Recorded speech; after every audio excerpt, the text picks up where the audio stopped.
Hello, everyone. You are listening to the latest Flyers Talk podcast. I am Jordan Hall, and as always, I am joined by the wonderful Brooke Destra. We are live at Rivers Casino in Philadelphia. And Brooke? That's how I needed to start the podcast. Yeah, I think a lot of people were feeling that way when they woke up this morning because the Flyers were on the wrong end of perhaps some history. What else is new? Late last night on the West Coast, the Flyers lose to the Sharks 2-1. Brooke, San Jose was 0-10-1 coming into this game. That had tied the worst losing streak to start a season in NHL history, and they get that first win against the Flyers. Brooke, pretty bad when you consider San Jose had given up 20 goals over their previous 2 games. 2 games. 10 goals. And the Flyers could scratch across only 1. That could have gone either way. Yeah. That could have gone either way. Video review actually gave Joel Farabee the goal. It definitely crossed the goal line, but nonetheless, they needed video review to get that goal, that elusive, that one goal. Brooke, what was going through your mind as you're watching that game and as the Flyers eventually lost to San Jose? I wish I was able to turn it off, if I'm being 100% honest. No, it just, when you also look back to the performance against the Kings, I was sitting there, and as it was, aside from the Farabee goal late in the second period to finally get them on the board, I was like, they have not played for 5 periods of hockey. Mm-hmm. They did not. It was just, you had a prime opportunity to bounce back from a bad loss against a good team with LA. The schedule set it up perfectly. Great bounce back game. You're going to fly out to San Jose. You're going to play the worst team in the league. The worst team in the league. Historically bad. I've never seen a roster like this in a very long time. I'm very sorry, Sharks fans. I really am. You just had a prime opportunity to kind of bounce back, put your mark on it, be like, we're fighting back from a really poor performance against the Kings, and then you have an even worse loss against the worst team in the league. It blows my mind. You lose against a good team in a rebuild, you're like, fine, that's great. See the young guys bounce back. No. And this is more than being like, okay, well, like maybe something would be different if you put Frost in the lineup. I've been complaining about Frost sitting for weeks on end now. That wouldn't have changed anything for this game. I really don't think so. They didn't play until the third period when they were like, oh crap. Oh crap, we can't expect to win this game just by showing up.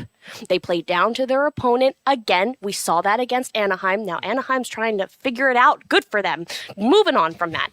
But it was not good hockey collectively on both sides. But to only score 1 iffy goal against a team that just gave up 20 goals in 2 games against Mackenzie Blackwood, who somehow always looks like Hextall between the pipes when they're playing against him. It just makes no sense to me. It was a terrible, terrible game. I cannot vouch for it. There was nothing good that came out of that game. And stop me now. No. I'm just so annoyed watching that. You and I were chatting a little bit late last night in Slack as it was getting closer and closer to reality for the Flyers. That was justified, Brooke. That emotion is justified. Honestly, it is. Holy crap. No, for me, I keep it a little more in perspective. I do think there's a level of shame for the Flyers to lose that game, but I think they've been through worse. I really do.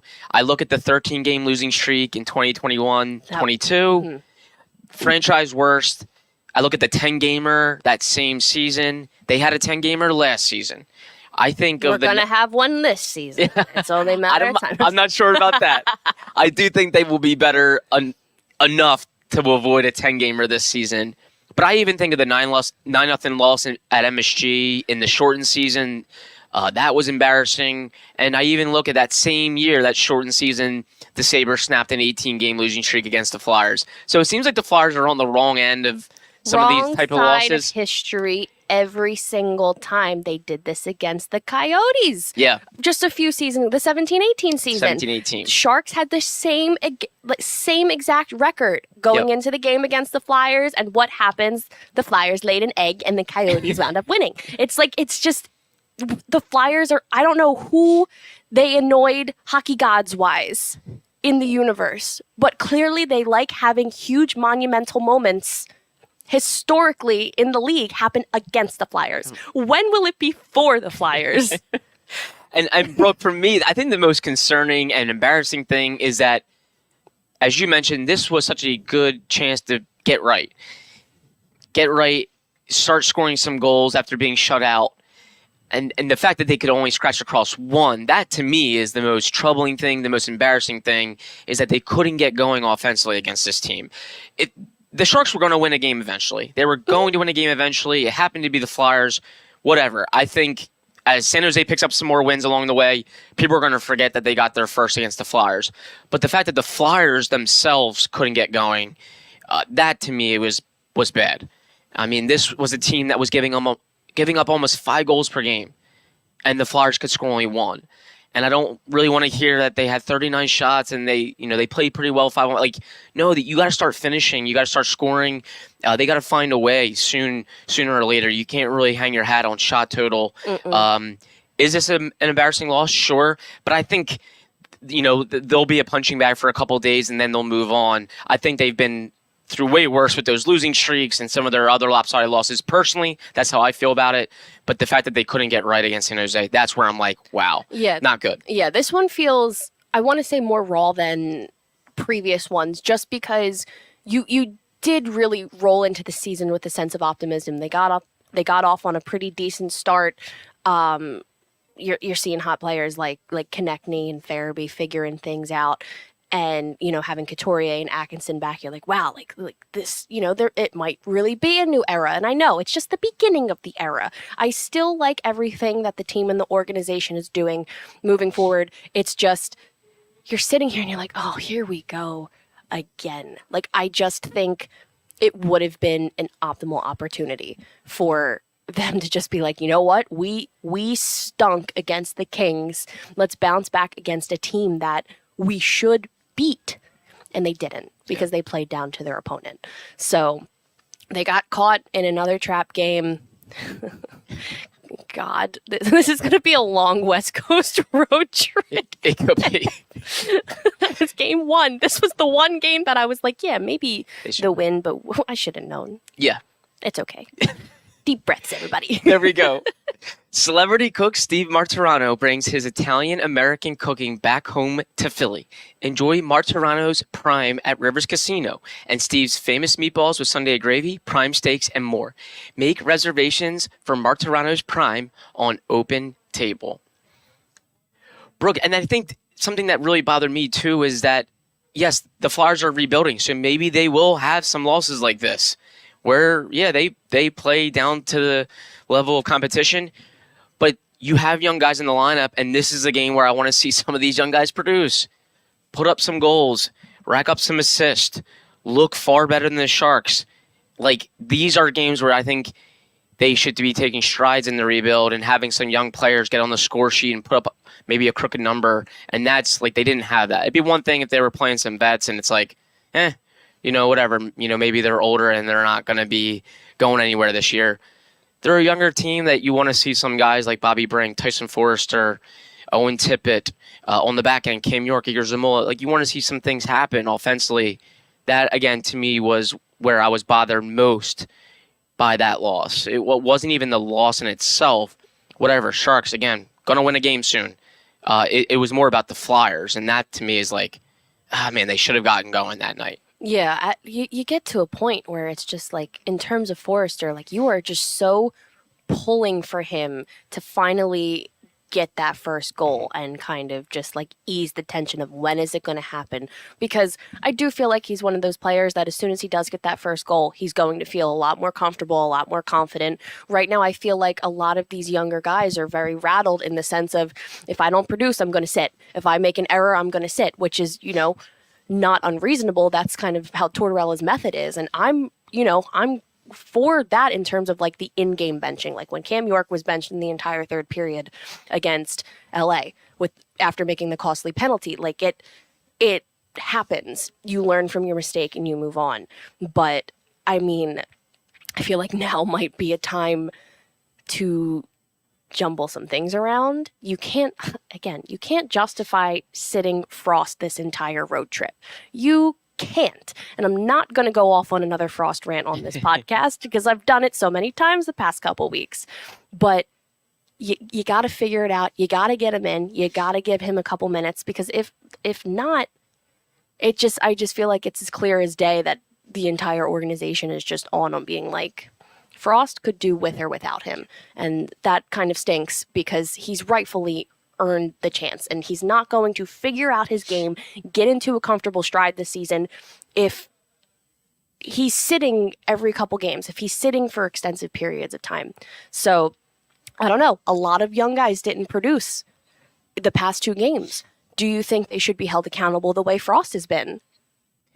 I do. And that's why the Frost healthy scratch, that whole situation is getting more and more bizarre by the healthy scratch, by each healthy scratch. I mean, he has sat out more than half the Flyers games. And Brooke, yes, I think that is a game that you make a lineup change after. And if they don't, I mean, I'm not sure what to say. Like, if Morgan Frost can't get into the lineup after the team loses to the Sharks, who are off to a historically bad start, like, what does this say about what the Flyers think of Morgan Frost and what the coach really thinks of Morgan Frost? Like, he should be in the lineup next game. You're looking for offense. He's an offensive-minded player. Get him in the lineup. See what he can do. He was one of their best young players last year, and they publicly stated that they're embracing a rebuild in the offseason, and now this young player has sat out more than half the team's games. It just doesn't make a whole lot of sense, and it's starting to kind of become a damning statement from the head coach and some of the people making the decisions about what they think of Morgan Frost. Yeah. I just don't get it. Yeah, I mean, I was listening to post-game last night after the loss, and there was one question that was prompted, like, oh, Sean Couturier is coming back in to the lineup. Was there any difficulty in choosing Frost, basically, to sit, and Tortorella, who I immensely respect. I really do, and I always want to, notion that before, we discuss things, but he flat out, he said no. There was no elaboration, and it was like a classic Torts response. He said no. So it was like immediately they knew if Couturier was drawing into the lineup, they were pulling out Frost, and I was like, didn't really like that response. I didn't like that answer, but we make do with what we have. But yeah, just collectively across the board. I mean, we didn't even talk about special teams. Yeah. Which was brutal. You heard Sean Couturier last night. He was ripping special teams. He was like, it was terrible. It was really bad. We have to be better. I'm glad that you recognize it, but it's, figuring out how to make it work, because majority of that game last night, there were penalties going back and forth. There were so many, there were 4-on-4s. There were 2-man advantages. Like, it was so much, and it was so sloppy. And collectively, when I was saying earlier, I was like, this was just bad hockey on both sides. Across the board. It was really just one of those games where you're like, I'm watching this. I'm watching this willingly. I'm doing this. I wish I didn't have to. It was just one of those games where it was just so brutal across the board. And, like, even the guys know it. And you recognize when they own up to it. But, I mean, my God. And the power play is one area you probably want to see some progress. I mean, it was last in the league last year. It was last in the league the prior year. And so you want to see some progress, especially given there's a lot of young talent on the power play. You're thinking, okay, this is where you can see some growth in their rebuild, and there hasn't been. And, like, that's concerning. It's like, okay, why haven't we seen some progress made with some young players on the power play? That's where you're seeing some young players get time, get roles, and you're just not seeing much there. Brooke, given the Flyers are in a rebuild, is this maybe something people have to expect? Like, some losses where you're scratching your head, but you're like, hey, they are in a rebuild. For me, I'm thinking when they play up to the level of competition and they maybe surprise the team, I'm thinking, wow, there's some growth. When they have these type of losses, that's where I'm like, okay, maybe the rebuild's not going in the right direction right now. How do you feel about if they have some of these types of losses? Yeah, I mean, I feel like they're expected in rebuild years. Like, I'm not going to sit here and be like, this. I mean, I was sitting here saying that it was terrible. I'm No, not it's going to bad. lie with It's a that. bad It's loss. definitely bad. Yeah. But it's expected. Like, I'm going to sit there and be like, okay, like it's how they respond, which is initially how I thought was going to be handled.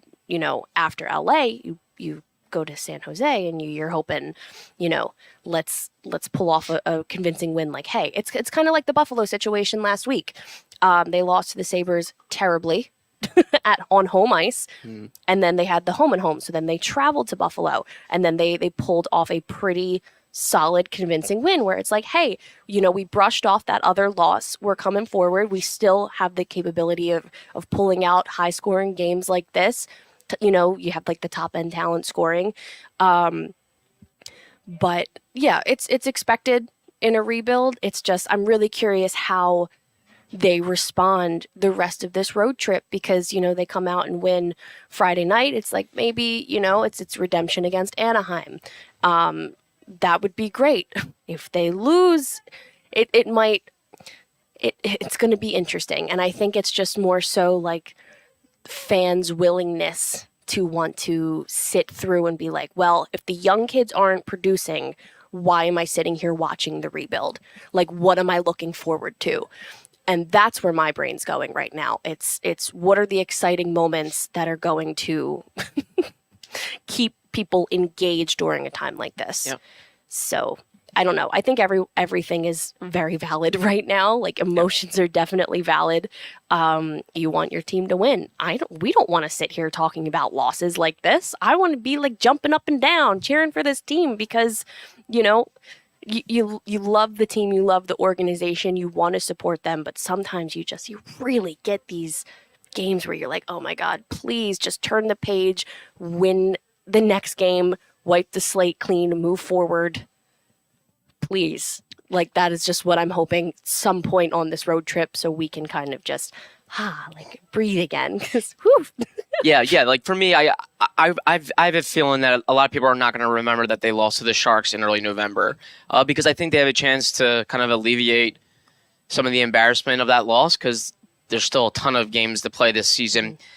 To me, the losing streaks in the years past were far more embarrassing because like those were indictments on like where the team was and how bad the team was at the time and really on the season that they were having. This is one loss to a team that unfortunately was off to a historically bad start. Yeah. But I think the Flyers have a chance to kind of erase it by at least taking some strides in this rebuild and seeing where some of the young players grow.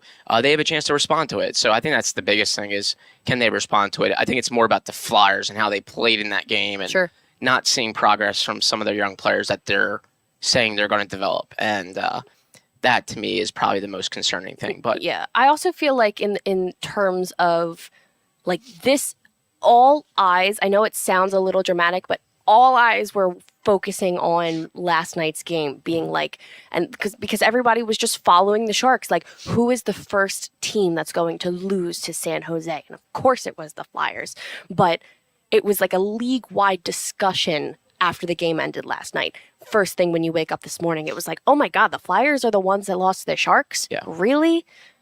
Yeah, so I feel like that, like I said, in terms of just like just initial, like you rip the Band-Aid off and you're like, ow, that's how we are today. Tomorrow it's not going to be as significant, but it was brutal last night. It really was. So, we'll discuss it, get our feelings off on the pod, and then move forward. And that's what I got to say about that, Jordan Hall. No, and I remember Tortorella last year. He said they were going to have to eat some crap in this rebuild. I mean, maybe this is exactly what he's talking about. They're going to have to feel some embarrassment. They're going to have to be a punching bag a little bit, and I think they're definitely going to be a punching bag over the next couple of days, certainly today after people around the league, fans, people in the NHL see that the Flyers lost to the Sharks. Mm-hmm. I mean, that's just the reality of it. But again, I do think there's the opportunity to get better this year and see progress and make people forget about that loss. I really do think they've been through way worse. I'm just like even just picking, like racking up, some of the stuff that they've gone through the last 2 years. Oy. I mean, they had 3 double-digit losing streaks in the span of a year. They lost 9-0 at Madison Square Garden. They lost to the Sabres when they had lost 18 in a row. So, to me, the Flyers have gone through worse. Yeah. It doesn't make, I think, some fans and some other people feel any better. Right. Again, it's still a bad loss. Just sitting here and I'm like, please, I want fun. Yeah. I want fun. Something. Yes. Give me anything.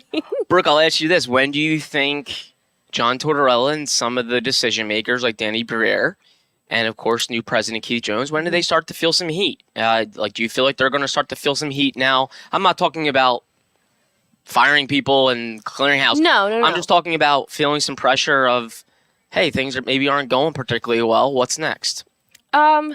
I feel. Listen, it's a loaded question. Yeah, sorry, throwing it on me like that. No, who are you firing? No, no, we just did that all Yeah. off season. No, everyone is staying put right now. I do believe that once it's announced in a rebuild, you do give a little more leniency in terms of how long it is going to take. It's just that it took years of subpar, seasons for them to finally be like, yes, we're rebuilding. And I do commend Danny Briere was talking about this before the season. He's like, we're not actively tanking. We're not. We're going to go out and we're going to try and win games and we're going to rebuild like strong integrity. And I respect that. I do. So these losses just kind of stink right now. Yeah. But I mean, if you're really bad at, say, the trade deadline and you have some players that haven't moved. Now, don't get me wrong. I think there's going to be some players moving before the deadline this year. Yeah, I'll give it halfway through this season and you kind of see how they reciprocate at the deadline, if they try to move some names or try to get something in return. Holy moly. I don't know. I just feel like there's so, it's just a vast, I don't know, just looking into a gray area right now of, I don't know what to expect. I don't know what to do, but I'm not going to sit here and be like, these are terrible decisions. This is an awful front office, because it's not. It's the first season they're working together. They're trying to figure things out in a rebuild. They announce it's a rebuild. You got to give them slack. Yeah. You do. Now, if this is 2-3 years down the road and we're still having these discussions, much different answer. Much different answer. Right now, you just let it be. Let them figure it out. Give them time. That's growing pains in the front office as much as it is with some of these younger guys night in, night out playing. Yeah. Everybody is getting a feel for how they're going to function moving forward. So, I don't know. What do you think, Jordan Hall? Well, yeah, no, I think well said. I don't think anyone's free from criticism right now. But that's why I always kind of laugh when teams are so hesitant to maybe publicly sell a rebuild. It's you buy yourself a little bit of time. You buy yourself a little bit of a leash with the fan base if you come out and say, hey, we're rebuilding and we're going to, focus on the long game. No more aggressive retools, Yeah, Jordan. yeah. So I think the Flyers definitely bought themselves some time by saying they were rebuilding this offseason. So, I think patience is going to be required here. I think the one thing I want to see is just I don't think they should be stagnant. I think, if things aren't working, try different things, whether it's lineup changes, call-ups, staying in front of it, getting out there and having Briere talk and Keith Jones talk and say, here's what we're going to try differently. We're aware of what's going wrong. I think as long as they're in front of it, not hiding from it, and trying different things, I think fans should stay on board and be willing to, trust Danny Briere and Keith Jones right now. But yeah, I don't think, I think the honeymoon phase is over. Very much so. Yeah. I think this loss kind of cut that honeymoon off and said, now you're going to, there's going to be some pressure and some heat because I think fans are definitely pretty ticked off, about last night. Maybe there's a small section that are like, hey, lottery, this is cool. But no, I think most people are like, what the heck? Why are they losing to the Sharks? Yeah. This should not be happening too often this season. And we'll see if it does or if it doesn't. Oh, well, we'll talk about it all here on the Flyers Talk Podcast. Aha. Well, Brooke, the Flyers still have 2 more games on this California road trip. It's both of them are this weekend. It's a back-to-back set. Both games on NBC Sports Philadelphia, NBC Sports Philadelphia Plus. Late night hockey, more late night hockey. We'll see where the Flyers go. Flyers after dark. Flyers Woo-hoo! after dark. Flyers after dark. Okay. On that note, we will have those games covered on the Flyers Talk podcast. We'll have more, plenty more to cover. It's very early in the season, but fun looking at this one, Brooke, with you. Oh, yeah. Woohoo! Yeah. But thank you so much, Brooke. As always, great to see you. Great to chat with you. It was nice being at Rivers Casino in Philadelphia. A big thank you to Ben Barry, our podcast producer and guru. And Flyers fans, of course, as always, thank you so much for sticking with us, listening about this game, and listening to the Flyers Talk podcast. Wherever you get your podcasts, please rate and listen. And we can't wait to talk to you next time.